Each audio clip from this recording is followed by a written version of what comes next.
अस्सलामुअलैकुम। हमारे इस एप्टीट्यूड टेस्ट की सीरीज़ में हम पहले स्टार्ट करेंगे हमारे टॉपिक एलसीएम से। हमारे इस सीरीज़ में हम डिफरेंट चैप्टर्स, डिफरेंट टॉपिक्स के क्वेश्चंस को हम ट्रिक वाइज़ सॉल्व करने की कोशिश करेंगे। हम उसमें इस तरह से ट्रिक्स को अप्लाई करेंगे, हम उसको ट्रेडिशनल वे से सॉल्व नहीं करेंगे। क्योंकि हमारे पास एप्टीट्यूड होते हैं, एप्टीट्यूड के जो क्वेश्चंस होते हैं उसमें हमारे पास काफ़ी एक लिमिटेड टाइम होता है उस क्वेश्चंस को सॉल्व करने के लिए।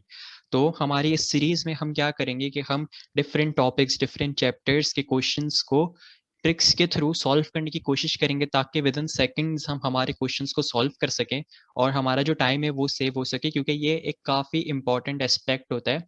जो भी जितने भी एप्टीट्यूड टेस्ट होते हैं जिसमें जो सबसे जो मेन फैक्टर होता है, वो जो मेन फैक्टर होता है वो क्या होता है, वो टाइम का होता है। तो हमें क्या करना है, हमें हमारा टाइम सेव करना है। तो जितने भी हम क्वेश्चंस हैं उसको हम ट्रेडिशनल वे से हट के एक ऐसी ट्रिक्स के थ्रू सॉल्व करने की कोशिश करेंगे कि जिससे हमारा टाइम सेव हो और हमें उसका फ़ायदा हो। तो हम स्टार्ट करते हैं। सबसे पहले जो बेसिक जो कॉन्सेप्ट होता है, जो हर क्वेश्चन में यूज़ हो रहा होता है, बिल्कुल बेसिक लेवल से लेकर सबसे बड़े लेवल तक, वर्ड प्रॉब्लम्स तक जो है वो कॉन्सेप्ट है वो एलसीएम का है। अब जो ट्रेडिशनल व्यू होता है एलसीएम का फैक्टराइज़ेशन वाला, वो हर कोई करता है और उस वो करने को हर कोई आता है, वो वाला मेथड हर किसी को आता है उस तरह सॉल्व करने। लेकिन हम क्या करेंगे, उसमें काफ़ी ज़्यादा टाइम लगता है। जितने ज़्यादा नंबर्स हो गए, बड़े नंबर्स हो गए तो उसमें टाइम लगता है। तो हम क्या करेंगे, हम इसको इस तरह से सॉल्व करेंगे कि वो विदिन सेकंड सॉल्व हो जाए। ठीक है? कैसे सॉल्व करते हैं इसको, आओ हम स्टार्ट करते हैं। फॉर एग्ज़ाम्पल हमारे पास ये एग्ज़ाम्पल गिवन है। सबसे पहली 6, 12 और 24। हम हमारी ट्रिक क्या है? हमारी ट्रिक ये है कि हम जाएँगे, जो भी हमारा सबसे बड़ा वाला नंबर होगा ना, हम उसको जाके सर्कल आउट कर देंगे या उसको मार्क कर देंगे। फिर हम देखेंगे कि जितने भी रिमेनिंग नंबर्स हैं, क्या वो उस बड़े वाले नंबर से डिविजिबल है कि नहीं? जैसे 6 है, क्या 24 6 से डिविजिबल होता है? हाँ, होता है, हमने इसको कैंसल आउट कर दिया। फिर हमने देखा 12 को, क्या 12 जो है 24 से डिविजिबल होता है? हाँ, होता है, हमने इसको भी कैंसल आउट कर दिया। अगर ऐसा हो गया कि जितने भी सारे छोटे नंबर्स हैं वो एग्ज़ैक्टली डिविजिबल है बड़े वाले नंबर से, तो हमारा एलसीएम जो बड़ा वाला नंबर है वही हमारा आंसर हो जाएगा एलसीएम का। मूव करते हैं सेकंड एग्ज़ाम्पल पे। सबसे जो बड़ा नंबर है हमने उसको मार्क कर दिया, वो है 20। हमने चेक किया, क्या 25 से डिविजिबल है? हाँ, है, हमने इसको कैंसल आउट कर दिया। हमने देखा क्या 10 20 से डिविजिबल है? क्या 20 10 से डिविजिबल है? हाँ, है, तो हमने इसको भी कैंसल आउट कर दिया। तो इसका भी आंसर क्या हो जाएगा, डायरेक्ट 20 हो जाएगा। ठीक है, मूव ऑन करते हैं। अब देखो हमारे पास 4 नंबर्स आ गए। ठीक है, अब यहाँ पे जो सबसे बड़ा नंबर है 20 है, हमने इसको मार्क कर दिया। उसी तरह से हम अपनी ट्रिक को कंटिन्यू करेंगे। क्या 25 से डिविजिबल है? हाँ, होता है, हमने इसको कैंसल आउट कर दिया। क्या 20 10 से डिविजिबल होता है? हाँ, होता है, हमने इसको भी कैंसल आउट कर दिया। अब बचा क्या हमारे पास? बचा हमारे पास 15। अब हमें पता है कि हमारा जो नंबर है 20 वो 15 से डिविजिबल नहीं होता। तो अब इस केस में हम क्या करेंगे, अब हम हमारे नंबर 20 को उसके साथ हम कुछ ऐसा करेंगे, हम उसको ऐसा बना देंगे कि वो 15 से डिविजिबल हो जाए। ठीक है? हम बिल्कुल छोटे नंबर से स्टार्ट करते हैं। हम इसमें पहले 2 को मल्टीप्लाई करके देखेंगे, फिर 3 को, फिर 4 को, इस तरह से हम इवेंचुअली चलेंगे। 20 को जब हम 2 से मल्टीप्लाई करेंगे, हमारा जो नंबर बनेगा वो 15 से डिविजिबल नहीं होगा। जब 3 से करेंगे तो हमारा जो नंबर बनेगा 20 मल्टीप्लाई बाय 3 बनेगा 60। और अब जो 60 है वो 15 से डिविजिबल होता है, तो ये कैंसल आउट हो गया, तो यहाँ से हमारा एलसीएम आ गया 60। ठीक है, हमारी ट्रिक क्या है, बिल्कुल सिंपल सी ट्रिक है। हम जाएंगे सबसे बड़े वाले नंबर पे, जो भी नंबर्स उससे डिविजिबल हो रहे हैं उनको सबको कैंसिल आउट कर दिया। अगर सब कैंसिल आउट कर दिया, जो सबसे बड़ा नंबर था वो एलसीएम है। अगर तो कोई नंबर रिमेनिंग बच गया तो हमारा जो सबसे बड़ा नंबर है, हम उसको कोशिश करेंगे उसमें ऐसी कोई चीज़ मल्टीप्लाई करें कि जो रिमेनिंग है वो भी उससे डिविजिबल हो जाए। मूव करते हैं हमारी नेक्स्ट एग्जांपल की तरफ। 30 सबसे बड़ा नंबर है इस केस में।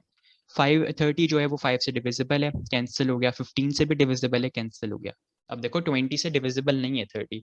अब हम क्या करेंगे, 30 के साथ कुछ ऐसा करें कि वो ऐसा बन जाए और वो 20 से डिविजिबल हो जाए। तो हम सबसे छोटे नंबर से स्टार्ट किया, 30 को 2 से मल्टीप्लाई किया, 60 आ गया। और हमें पता है कि 60 तो होता है 20 से डिविजिबल, तो ये कैंसिल आउट हो गया, तो हमारा यहाँ से एलसीएम आ गया 60। देखा, तो विद इन सेकंड्स हमारे एलसीएम के क्वेश्चन सॉल्व हो रहे हैं, जबकि हमारे नंबर्स कितने नंबर्स हमारे पास 4 नंबर्स थे। ठीक है, तो ये तो पहले सेट ऑफ क्वेश्चंस थे कि मतलब अगर इस तरह से हमारे पास एग्जांपल्स आ रही हैं। लेकिन थोड़ा सा अगर अलग कॉन्सेप्ट को देखें, मतलब अगर थोड़े से अलग तरह के नंबर हैं, ट्रिक हमारी वैसे ही रहेगी। 12 है हमारा इधर सबसे बड़ा नंबर। फिफ्थ एग्जाम्पल में हमने चेक किया कि क्या 6 जो है, क्या 12 जो है 6 से डिविजिबल है? हाँ है, हमने इसको भी कैंसिल आउट कर दिया। फिर अब आते हैं हम 11 पे। अब हमें पता है कि जो हमारा 11 जो है ये हमारा कौन सा नंबर है, ये जो 11 है ये हमारा है प्राइम नंबर। तो जब भी इस तरह का हमारे पास केस होगा कि एक प्राइम नंबर आ जाए, तो ऐसे केस में हम क्या करेंगे, हम कुछ नहीं करेंगे, जो नंबर बड़ा बचा है और जो प्राइम नंबर है दोनों को मल्टीप्लाई कर दिया, ये हमारा होगा एलसीएम। ठीक है, हम यहाँ पे हमारा टाइम सेव करेंगे, इसमें हम और कुछ करने की कोशिश नहीं करेंगे, क्योंकि जब भी प्राइम नंबर आता है हमें पता है वो सिर्फ उसी से ही डिवाइड हो सकता है और किसी से होता नहीं है। तो हम क्या करेंगे, दोनों को आपस में मल्टीप्लाई कर देंगे। 12 को जब मल्टीप्लाई किया 11 से, हमारा आंसर आ गया 131, और यही हमारा क्या है, यही हमारा एलसीएम हो जाएगा। मूव ऑन करते हैं एग्जाम्पल नंबर 6 की तरफ। सबसे बड़ा नंबर हमारा 10 है। हमने चेक किया 2, क्या 10 2 से डिविजिबल है? हाँ है। फिर हम आते हैं 3 पे, 3 नहीं है डिविजिबल, और 3 हमें पता है 3 क्या है, 3 खुद एक प्राइम नंबर है।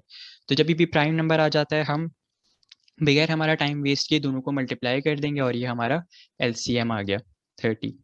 ठीक है, तो चाहे जैसे भी नंबर्स हो, हमने क्या ट्रिक सीखी कि जो भी हमारा सबसे बड़ा नंबर होगा, हम सारे नंबर्स को उससे चेक करेंगे कि क्या वो जिन जिन से डिविजिबल है, हमने उनको कैंसिल आउट कर दिया। फिर रिमेनिंग नंबर को देखेंगे, हम हमारे बड़े नंबर को कुछ इस तरह से बनाएंगे कि वो रिमेनिंग नंबर भी उससे डिविजिबल हो जाए। ये तो एक तरह का केस है। दूसरे तरीके का केस ये है कि अगर रिमेनिंग नंबर में प्राइम नंबर आ जाए, तो हम डायरेक्टली बगैर कुछ टाइम वेस्ट किया उनको मल्टीप्लाई कर देंगे। ठीक है, तो इस तरह से हमने देखा कि विद इन सेकेंड्स हमारे एलसीएम के क्वेश्चन सॉल्व हो जाएंगे। ठीक है, ये था हमारा एलसीएम का टॉपिक। अब हम मूव करते हैं हमारे दूसरे टॉपिक जो है साइमल्टेनियस इक्वेशन। अब ये भी एक इस तरह का टॉपिक है कि इसके जितने भी क्वेश्चंस हैं वो हमारे बेसिक लेवल से लेके एडवांस लेवल तक हर क्वेश्चन में साइमल्टेनियस इक्वेशन यूज़ करना हो रहा होता है।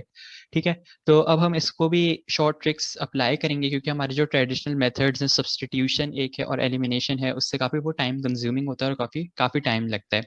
स्पेशली जब हमारे इक्वेशंस में फ्रैक्शन आ जाए, या जब हमारी जो दोनों इक्वेशंस उसमें नंबर्स या जो उनके कोफिशिएंट्स है वो बड़े हो जाएं।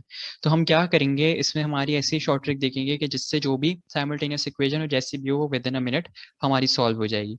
ठीक है, तो हम यहाँ पे इस तरह से हमारे ग्रुप्स बना लेंगे।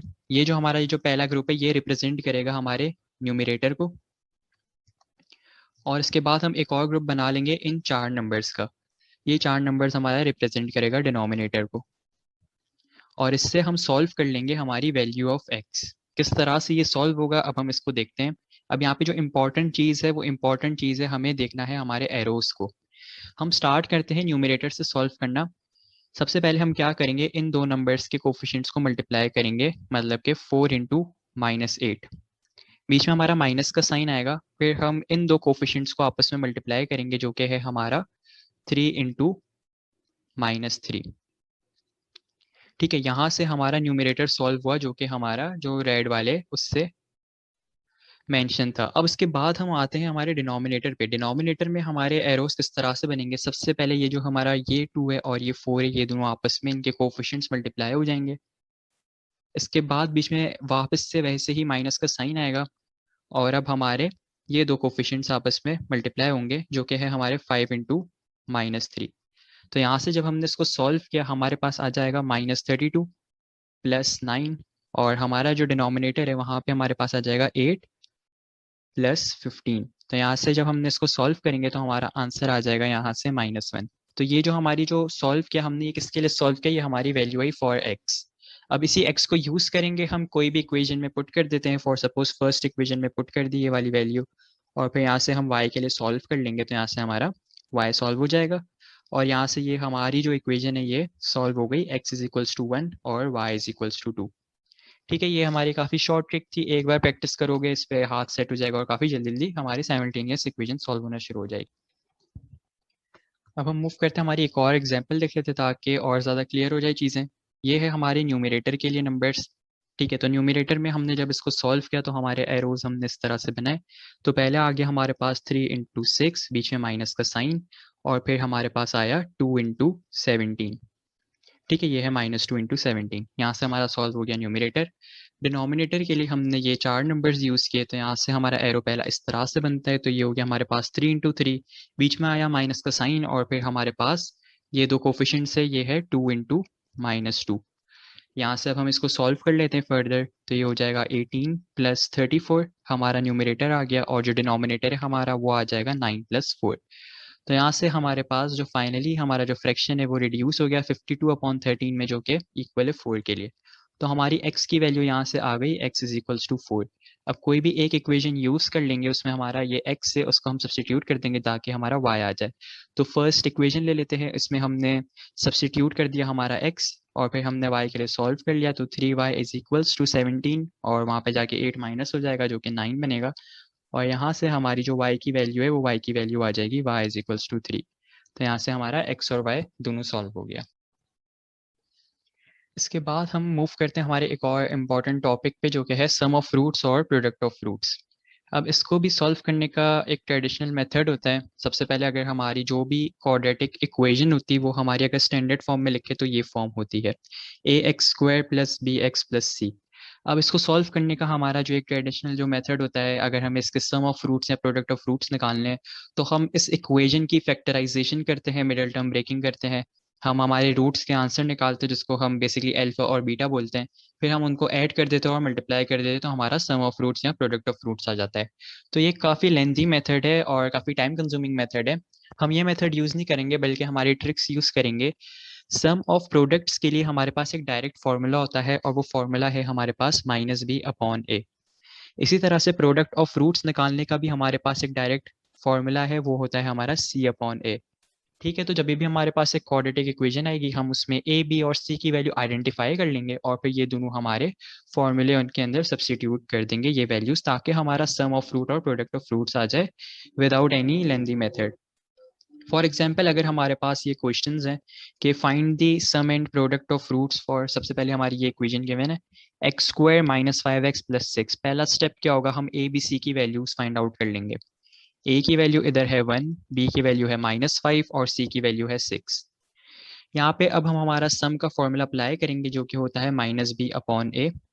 यहाँ पे हमने अप्लाई किया -b/a, तो यहाँ से हमारे पास वैल्यू आ गई इसकी 5। इसी तरह से अगर हमें प्रोडक्ट भी फाइंड करना है तो प्रोडक्ट के लिए हम क्या इसमें फॉर्मूला अप्लाई करेंगे, वो होता है हमारा c/a। c की वैल्यू है हमारे पास 6 और a की वैल्यू 1, तो यहाँ से भी हमारे पास इसका आंसर आ गया 6। ठीक है, तो हमारे पास सम ऑफ फ्रूट्स भी आ गया और प्रोडक्ट ऑफ फ्रूट्स भी आ गया। एक और एग्जांपल हम सॉल्व करते हैं। इसके लिए सबसे पहले आइडेंटिफाई करें a, b और c की वैल्यू। तो a की वैल्यू है 1, b की वैल्यू है -3 और c की वैल्यू है -180। यहाँ पे अगर हम सम का फॉर्मूला अप्लाई करें जो कि होता है -b/a, तो यहाँ से हमारे पास -b/a जब हमने अप्लाई किया तो यहाँ से सम ऑफ जो रूट्स आ गए वो आ गए 3। इसी तरह से अगर हम हमारे प्रोडक्ट निकालें, प्रोडक्ट का फॉर्मूला होता है हमारे पास c/a। c की वैल्यू है -180 और a की वैल्यू है 1, तो यहाँ से हमारे पास प्रोडक्ट ऑफ फ्रूट्स आ गए 180। तो यहाँ पे बिल्कुल ही हमने विद इन सेकेंड्स हमने सम ऑफ फ्रूट्स भी निकालिए, प्रोडक्ट ऑफ फ्रूट्स भी निकालिए, सिंपली एक फॉर्मूला यूज़ करके। सम के लिए -b/a और प्रोडक्ट के लिए c/a। इसके थ्रू हमारा जो है सम ऑफ प्रोडक्ट्स और जो सम ऑफ फ्रूट्स और प्रोडक्ट ऑफ फ्रूट्स दोनों सॉल्व हो जाएगा और हमें फैक्टराइजेशन करके पहले रूट्स निकालने की ज़रूरत भी नहीं पड़ेगी।